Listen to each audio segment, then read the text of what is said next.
ಇತ್ತೀಚೆಗೆ ಒಬ್ರು ಕೇಳ್ತಾ ಇದ್ರು, ಹಲ್ಲಿನ ಸಮಸ್ಯೆಗಳು ತುಂಬಾ ಜಾಸ್ತಿ ಆಗ್ಬಿಟ್ಟು ಪದೇ ಪದೇ ಡೆಂಟಲ್ ಕ್ಲಿನಿಕ್ಗೆ ಹೋಗೋದೇ ಆಗಿದೆ. ಹಲ್ಲಿನ ಆರೋಗ್ಯನ ಕಾಪಾಡಿಕೊಳ್ಳೋದಕ್ಕೆ ಏನಾದರೂ ಟಿಪ್ಸ್ ಇದ್ರೆ ಹೇಳಿ ಡಾಕ್ಟ್ರೆ ಅಂತ ಹೇಳಿ ಕೇಳ್ತಾ ಇದ್ರು. ಈ ತರ ಸಮಸ್ಯೆ ತುಂಬಾ ಜನಕ್ಕೆ ಇರುತ್ತೆ. ಸೊ ಇವತ್ತಿನ ಸಂಚಿಕೆಯಲ್ಲಿ ನಾವು ನಮ್ಮ ಹಲ್ಲಿನ ಆರೋಗ್ಯನ ಹೇಗೆ ಕಾಪಾಡ್ಕೋಬೇಕು ಅಥವಾ ಜನರಲ್ ಆಗಿ ಓರಲ್ ಹೈಜೀನ್ ಅನ್ನ ಹೇಗೆ ಮೇಂಟೈನ್ ಮಾಡ್ಕೋಬೇಕು ಅನ್ನೋದ್ರ ಬಗ್ಗೆ ತಿಳಿಸ್ಕೊಡ್ತೇನೆ. ನಮಸ್ಕಾರ, ನಾನು ಡಾಕ್ಟರ್ ಅಮೃತ ಎಸ್, ಜೀವೋತ್ತಮ ಹೆಲ್ತ್ ಆಯುರ್ವೇದ ಕೇಂದ್ರ, ಬೆಂಗಳೂರು.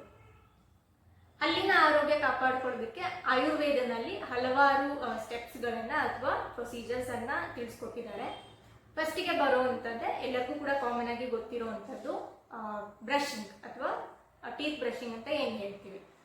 ದಂತಧಾವನ ಅಂತ ಹೇಳಿ ಆಯುರ್ವೇದನಲ್ಲಿ ಮೆನ್ಷನ್ ಮಾಡಿದ್ದಾರೆ. ನಮ್ಮ ದಿನಚರ್ಯನಲ್ಲಿ ಅಂದ್ರೆ ನಾವು ಏನೇನೆಲ್ಲ ಮಾಡಬೇಕು ಬೆಳಗ್ಗೆ ಎದ್ದಾಗಿಂದ ಅಂತ ಹೇಳಿ ದಿನಚರ್ಯ ಅಂತ ಏನು ಮೆನ್ಷನ್ ಮಾಡಿದ್ದಾರೆ ಆಯುರ್ವೇದನಲ್ಲಿ, ಅದರಲ್ಲಿನೂ ಕೂಡ ದಂತಧಾವನ ಒಂದಿದೆ.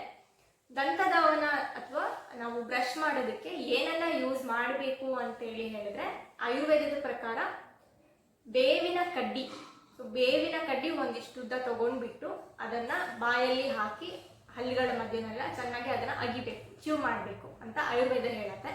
ಇದೆಲ್ಲ ಹಳೆಯ ಕಾಲದಲ್ಲಿ ಹಳ್ಳಿ ಕಡೆ ಎಲ್ಲ ಮಾಡ್ತಾ ಇದ್ರು. ಈಗಲೂ ಕೂಡ ಹಳ್ಳಿ ಕಡೆ ಕೆಲವು ಜನ ಇದನ್ನ ಪಾಲನೆ ಮಾಡ್ತಾರೆ. ಬಟ್ ಇವಾಗ ಮೋಸ್ಟ್ ಆಫ್ ದಿ ಏರಿಯಾಸ್ ಅಲ್ಲೆಲ್ಲ ಟೂತ್ ಬ್ರಷ್, ಟೂತ್ ಪೇಸ್ಟ್ ಎಲ್ಲ ರಿಪ್ಲೇಸ್ ಆಗಿದೆ.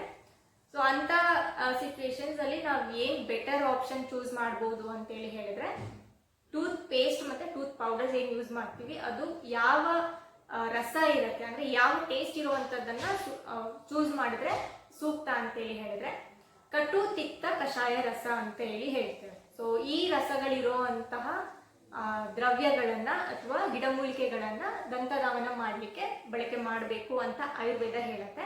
ಸೊ ಕಟು ಅಂದ್ರೆ ಖಾರ, ತಿಕ್ತ ಅಂದ್ರೆ ಕಹಿ ಇರೋದು, ಮತ್ತೆ ಕಷಾಯ ರಸ. ಸೊ ಈ ಮೂರು ರಸಗಳಿರುವಂತಹ ಅಥವಾ ಮೂರಲ್ಲಿ ಒಂದು ರಸ ಇರುವಂತಹ ಪದಾರ್ಥಗಳನ್ನ ಅಥವಾ ದ್ರವ್ಯಗಳನ್ನ, ಟೂತ್ ಪೇಸ್ಟ್ ಇರ್ಬೋದು ಅಥವಾ ಪೌಡರ್ ಇರ್ಬೋದು, ಅದನ್ನ ಬ್ರಷ್ ಮಾಡೋದಕ್ಕೆ ಬಳಕೆ ಮಾಡಿದ್ರೆ ತುಂಬಾ ಒಳ್ಳೆಯದು. ಇನ್ನು ಎಷ್ಟು ಸಲ ಬ್ರಷ್ ಮಾಡಬೇಕು ಡಾಕ್ಟ್ರೆ ಅಂತ ಹೇಳಿ ಅಂದ್ರೆ, ಎಲ್ಲರಿಗೂ ಗೊತ್ತಿರೋ ಹಾಗೆ ಸಾಮಾನ್ಯವಾಗಿ ದಿನಕ್ಕೆ 2 ಸಲ ಬ್ರಷ್ ಮಾಡೋದು ಒಳ್ಳೆಯದು.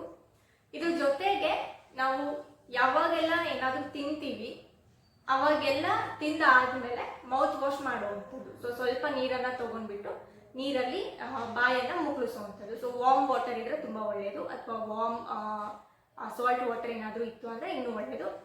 ಇಲ್ಲಾಂದ್ರೆ ಸಿಂಪಲ್ ಆಗಿ ಬರೀ ವಾಟರ್ನ ಸ್ವಲ್ಪ ಬಾಯಲ್ಲಿ ಹಾಕೊಂಡ್ಬಿಟ್ಟು ಚೆನ್ನಾಗಿ ಬಾಯಿ ಮುಕ್ಕಳಿಸುವಂಥದ್ದು. ಸೊ ನಾವು ಏನೇ ಒಂದು ಸಿಂಪಲ್ ಐಟಮ್ ಅನ್ನ ತಿಂದಾಗಿದ ತಕ್ಷಣನೇ ಬಾಯಿ ಮುಕ್ಕಳಿಸುವಂಥದ್ದನ್ನ ಮಾಡುವಂಥದ್ದು. ಸೊ ಇದನ್ನ ಮಾಡೋದು ಕೂಡ ನಮ್ಮ ಓರಲ್ ಹೈಜೀನ್ ಅಥವಾ ಡೆಂಟಲ್ ಹೈಜೀನ್ ಅನ್ನ ಕಾಪಾಡ್ಕೊಳ್ಳೋಕ್ಕೆ ಹೆಲ್ಪ್ ಆಗುತ್ತೆ. ಇನ್ನು ಎರಡನೇದು ಬಂದ್ಬಿಟ್ಟು ಆಯಿಲ್ ಪುಲ್ಲಿಂಗ್ ಅಂತ ಹೇಳಿ ಹೇಳ್ತೀವಿ. ಆಯುರ್ವೇದನಲ್ಲಿ ಗಂಡೂಷ ಮತ್ತೆ ಕವಲ ಅಂತ ಹೇಳ್ತಾರೆ. ಆಯಿಲ್ ಪುಲ್ಲಿಂಗ್ ಅಥವಾ ಗಾರ್ಗ್ಲಿಂಗ್ ಅಂತ ಕೂಡ ಹೇಳ್ಬೋದು. ಆಯಿಲ್ ಪುಲ್ಲಿಂಗ್ ಮಾಡೋದಕ್ಕೆ ಸ್ವಲ್ಪ ಎಣ್ಣೆಯನ್ನು ತಗೊಂಡ್ಬಿಟ್ಟು ಲೈಟಾಗಿ ಬಿಸಿ ಮಾಡಿಕೊಂಡು ಬಾಯಲ್ಲಿ ಹಾಕ್ಕೊಂಡು ಬಾಯನ್ನ ಮುಕ್ಕಳಿಸುವಂಥದ್ದು. ಸೊ ಇದಕ್ಕೆ ಎಳ್ಳೆಣ್ಣೆಯನ್ನ ಯೂಸ್ ಮಾಡಬಹುದು, ಸೆಸಿಮಿ ಆಯಿಲ್ ಅಂತ ಏನು ಹೇಳ್ತೀವಿ. ಇಲ್ಲ ಅಂದ್ರೆ ಕೋಕೋನಟ್ ಆಯಿಲ್, ಕೊಬ್ಬರಿ ಎಣ್ಣೆಯನ್ನು ಕೂಡ ಬಳಕೆ ಮಾಡಬಹುದು. ಸೊ ಆಯಿಲ್ ಅಲ್ಲಿ ಮಾಡಿದ್ರೆ ತುಂಬಾ ಒಳ್ಳೆಯದು. ಇದು ಟೀತ್ಗಳನ್ನ, ಗಮ್ಸ್ಗಳನ್ನು ಕೂಡ ಇದು ಸ್ಟ್ರಾಂಗ್ ಮಾಡುತ್ತೆ. ಸೊ ಆಯಿಲ್ ಪುಲ್ಲಿಂಗ್ ಮಾಡೋದು ಪ್ರತಿನಿತ್ಯ 10 ರಿಂದ 15 ನಿಮಿಷ ಮಾಡ್ತಾ ಬಂದ್ರೆ ಒಳ್ಳೆಯದು. ಯಾರಿಗೆಲ್ಲ ಆಯಿಲ್ ತುಂಬಾ ಕಂಫರ್ಟೇಬಲ್ ಇಲ್ಲ ಅಂತ ಹೇಳಿ ಹೇಳೋರು ತ್ರಿಫಲ ಕಷಾಯ ಅಂತ ಹೇಳಿ ಬರುತ್ತೆ. ಸೊ ತ್ರಿಫಲ ಪೌಡರ್ ಎಲ್ಲ ಕಡೆ ಸಿಗುತ್ತೆ, ಅದನ್ನ ತಂದುಬಿಟ್ಟು ಅದರಲ್ಲಿ ಸ್ವಲ್ಪ ಕಷಾಯನ ಮಾಡಿ ಈ ತ್ರಿಫಲ ಕಷಾಯದಲ್ಲಿನೂ ಕೂಡ ಮೌತ್ ವಾಶ್ ಅನ್ನ ಅಥವಾ ಗಾರ್ಗ್ಲಿಂಗ್ ಅನ್ನ ಮಾಡ್ಕೋಬಹುದು. ಇನ್ನು ಮೂರನೇದಾಗಿ ಅಣುತೈಲ ಅಂತ ಹೇಳ್ತೀವಿ, ಪ್ರತಿಮರ್ಶನಸ್ಯ. ಸೊ ಅಣುತೈಲನ ತಂದುಬಿಟ್ಟು, ಅಥವಾ ಅಣುತೈಲ ಸಿಕ್ಕಿಲ್ಲ ಅಂತ ಅಂದ್ರೆ ಸಿಂಪಲ್ ಆಗಿ ಎಳ್ಳೆಣ್ಣೆಯನ್ನು ಕೂಡ ಬಳಕೆ ಮಾಡಬಹುದು. ಪ್ರತಿನಿತ್ಯ ರಾತ್ರಿ ಮಲಗುವಾಗ 2 ಡ್ರಾಪ್ ಅಷ್ಟು ಎಳ್ಳೆಣ್ಣೆ ಅಥವಾ ಅಣುತೈಲನ 2 ಮೂಗಿನ ಹೊಳೆಯಲ್ಲಿ ಹಾಕೊಂಡ್ಬಿಟ್ಟು ಮಲ್ಕೊಳ್ಳುವಂಥದ್ದು. ಇದನ್ನ ಪ್ರತಿಮರ್ಶನಸ್ಯ ಅಂತ ಹೇಳ್ತೀವಿ.